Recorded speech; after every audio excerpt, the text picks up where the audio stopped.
Voilà, aux côtés de Ludivine Gambert, jeune soprano française. Bonsoir Ludivine. Bonsoir.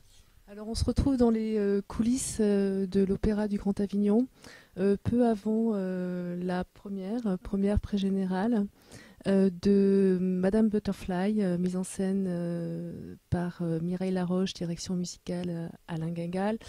Madame Butterfly de Puccini, bien sûr. Vous jouez, vous interprétez le rôle de Kate Pinkerton. Merci.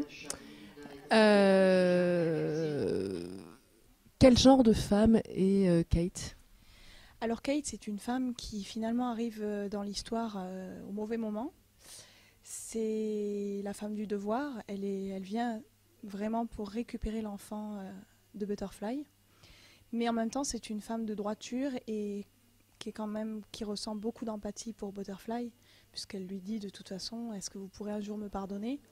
Je pense que c'est un personnage qui est un peu compliqué à jouer parce que c'est très ambivalent. Le fait qu'elle ait le devoir d'enlever l'enfant et quand même qu'elle ait cette espèce d'empathie pour Butterfly. Je pense qu'on en a parlé avec Mireille Laroche et je pense qu'on avait la même idée. C'est le pendant de Sharpless pour moi au féminin.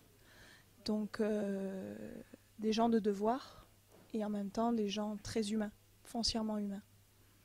Est-ce que c'est une femme qui s'efface aux côtés de l'officier, son mari, ou... Je pense pas que ce soit une femme qui s'efface parce qu'elle vient seule quand même. Elle vient seule récupérer l'enfant. Enfin, elle vient avec lui, mais je veux dire, en scène, elle rentre quand même dans la maison de Butterfly. Donc elle est quand même partie prenante de la chose. Et puis, je pense pas que c'est vraiment la femme américaine dans toute sa splendeur qui forcément fait un pendant complètement différent avec Butterfly qui attend cet homme qui attendra toute sa vie et qui en mourra finalement, qui se tuera quoi. Enfin, donc je pense que c'est vraiment une autre femme, un autre pendant de femme. C'est une femme de liberté et avec une vie complètement différente, dans un milieu complètement différent, avec des lois complètement différentes. Alors à la fois on est au 20e siècle, début des années 1900, et en même temps on a l'impression, on a tendance à penser que c'est complètement une femme moderne d'aujourd'hui. Tout à fait. Tout à fait, c'est vraiment la femme moderne qui arrive. Mais Butterfly, je pense que c'est un personnage qui est aussi fasciné par l'Amérique et qui essaie d'avoir ce côté occidental et qui n'y parvient pas parce que le pays ne lui permet pas. En plus, c'était l'ouverture de son pays à ce moment-là, donc ils sont très fermés sur leurs lois, etc. Donc oui, Kate, c'est vraiment la femme, l'américaine, la femme moderne du XXe siècle, quoi. Vraiment. Du 21e, voire peut-être du 22e aussi.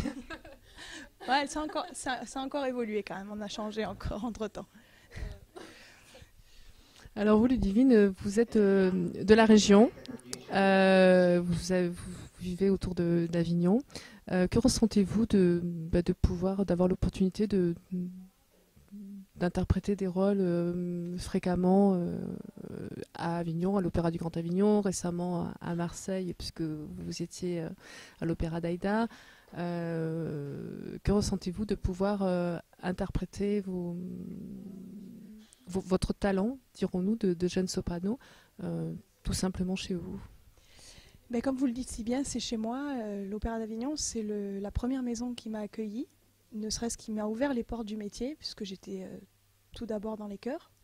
J'ai auditionné pour la première fois de ma vie et pour la première fois tout court pour Monsieur Dufaux en 2003, je crois. Oui, c'est ça. Et je suis rentrée au sein du chœur. Là, j'y ai appris beaucoup, beaucoup de choses. Et puis ensuite, j'en suis partie. Mais c'est vrai que je reviens toujours avec beaucoup d'émotions et c'est vraiment mon cocon. C'est presque un cocon familial. C'est vraiment ça. C'est ma famille de musique et puis c'est une maison que j'adore, quoi. Il y a vraiment des gens super. Que pensez-vous de la mise en scène de Mireille Laroche, mise en scène d'une femme avec toute sa sensibilité? Pensez-vous que si la mise en scène avait été élaborée par un homme, peut-être aurait-elle été différente? Est-ce qu'elle apporte une sensibilité féminine, Mireille Laroche? Je pense que elle a donné une couleur à l'ouvrage et puis une dimension, je pense, différente qu'aurait pu le faire un homme. Mireille, en plus, c'est quelqu'un qui travaille beaucoup dans le détail, qui va beaucoup dans la... C'est quelqu'un de théâtre, c'est une femme de théâtre tout d'abord, donc c'est vrai que ça permet de rentrer dans le personnage et de vraiment chercher dans les émotions à faire passer vraiment le message le plus précis possible. Moi, cette mise en scène, je l'avais fait quand j'étais au sein du chœur en 2005, donc je l'ai vu évoluer avec différents solistes, etc. Et j'ai toujours beaucoup aimé, j'ai pris beaucoup de plaisir parce que déjà, je pense que c'est une scénographie magnifique, un décor superbe avec des costumes magnifiques, donc que du bonheur. C'est vraiment, enfin pour moi, c'est une Butterfly très très réussie, vraiment. Puis on a des interprètes superbes, donc qui portent cet ouvrage à bras le corps et c'est vraiment super. Alors vous disiez que vous étiez dans les chœurs. Aujourd'hui, vous êtes sur la scène en tant que soliste. Euh, on parlait d'émotions. Quelles sont vos émotions alors? C'est très varié. Je prends beaucoup de plaisir, ça c'est sûr. Bon là, c'est vrai que mon rôle est un peu court pour pouvoir vraiment savourer pleinement la scène, mais quand j'ai l'occasion de chanter en soliste, c'est vraiment un autre métier. Et j'y prends beaucoup de plaisir. On se découvre en fait à chaque ouvrage, on progresse, on trouve des nouvelles couleurs, des nouvelles choses, des sentiments aussi qu'on n'aurait pas fait passer de la même manière parce que chaque metteur en scène a sa façon de vous faire travailler, décortiquer les choses. Donc on progresse comme ça aussi en tant que jeune chanteur, c'est très important. Merci beaucoup Ludivine. Je vous remercie beaucoup et puis bon spectacle. Merci beaucoup. Merci.